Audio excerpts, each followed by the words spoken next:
15 months after the original reveal, and 9 months after the Summer Game Fest follow-up, we finally saw more of the highly anticipated Stranger Than Heaven.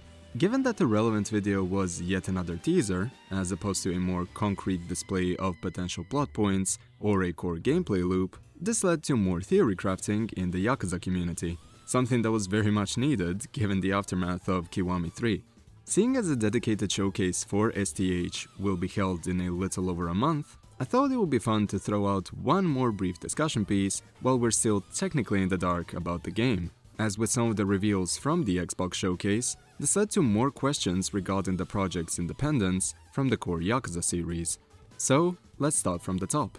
The teaser's main drawing point, apart from reaffirming Snoop Dogg's involvement, is the premise of the campaign occupying 5 cities and 5 time periods. While the expansive timeline was already inferred through some split-second shots of the second trailer, this time we have a more comprehensive look at the general through line of the game.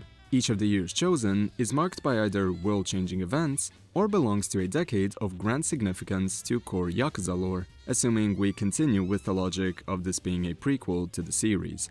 The 1915 and 1943 portions of the trailers obviously transpire in the midst of the first 2 world wars, making them ripe territory for interesting character drama. The year 1929 is globally significant for the end of the Roaring Twenties by nature of the stock market crash, and while the decade's gravitas is usually synonymous with the West, first and foremost, it also left a mark on Japan, by way of cultural and political changes tied to the beginning of the Showa period.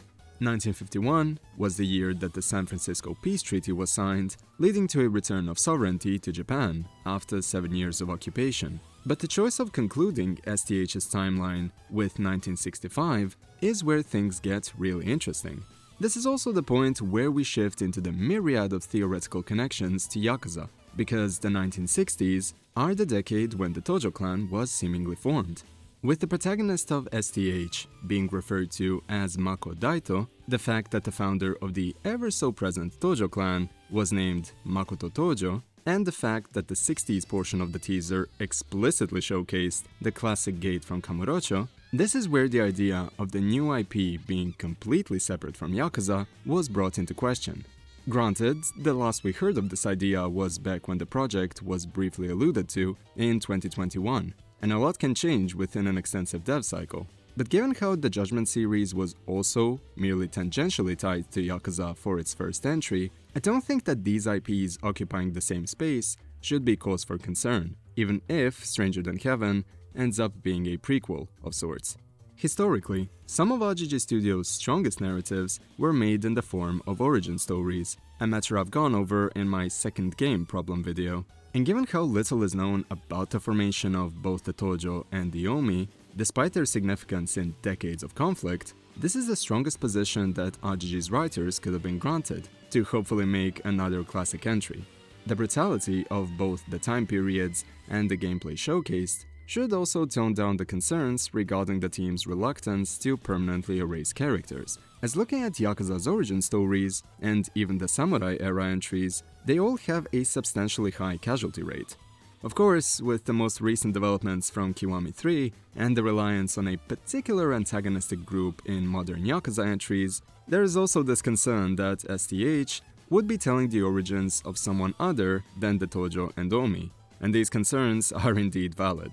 Spoilers for the following games are inbound, and relates to a group that's become the go-to meme for our community, so please beware. Given the timeline of Stranger Than Heaven, some form of acknowledgement for the DAIDOJI is entirely possible.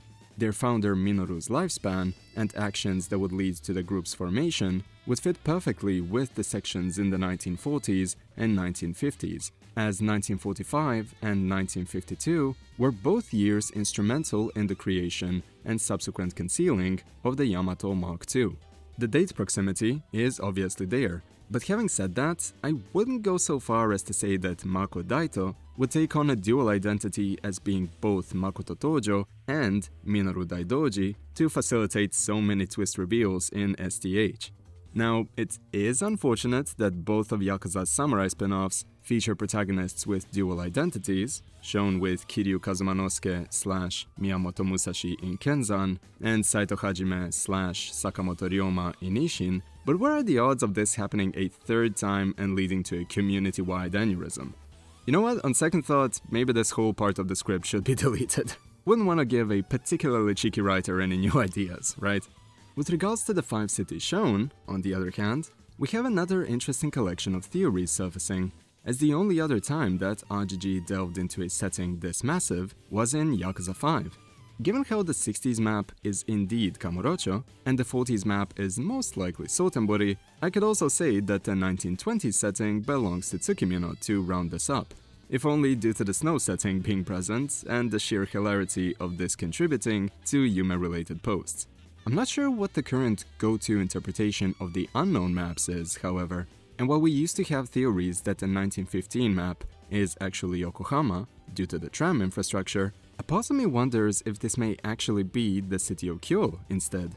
The story of Ishin took place roughly 50 years before STH, and parts of the infrastructure from the trailer actually remind me of a variety of streets from that game, so I thought I'd bring it up.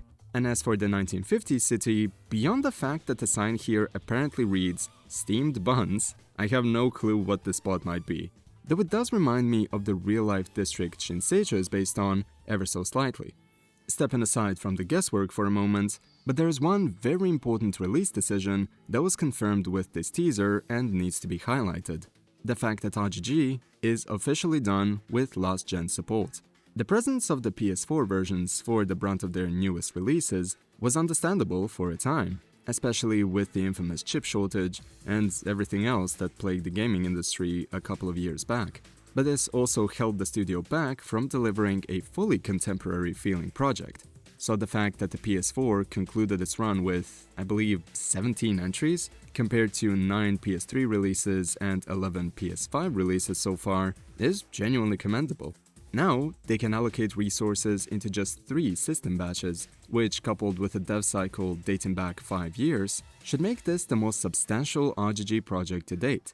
Not trying to add pressure here, I mean this as a genuinely positive thing, reminding me of the excitement from back when I read about Yakuza 5's substance well over a decade ago. I think the new game is probably the best thing that the community could have hoped for, especially considering the rough patch of the past few months. Anyway, what's the final verdict before the massive showcase? Will this be a Yakuza prequel? I believe so, yeah. While the chances of seeing classic Yakuza characters in their infancy, or even the Dojima lieutenants in their prime, is quite far-fetched, a bold-looking project like STH could inject some new life into the series, easing up on future info dumps, assuming this game becomes a prequel to the series, and provided it maintains a Judgment-esque self-sufficiency, this could lead RGG to even course-correct from certain bush-shaped retcons, at least in spirit. Even if this is all completely false, I'm happy that a degree of positivity has at last returned to a grander portion of the community. And you know for a fact that I'll extensively dig into this game whenever it drops as well, which may actually be this year, in stark contrast to some of Sega's official documentation, which slated it for the next fiscal year. With all of that in mind though, please share your craziest theories on Stranger Than Heaven in the comments, and let's see how many of them turn out to be true by May 6th. It can't be any more ridiculous than the DAIDOJI bit that I brought up earlier, so please, go nuts with the suggestions. Thank you all so much for joining in for this discussion, and I hope to see you all again pretty soon. So, until next time, take care of yourselves and have a great day. Cheers!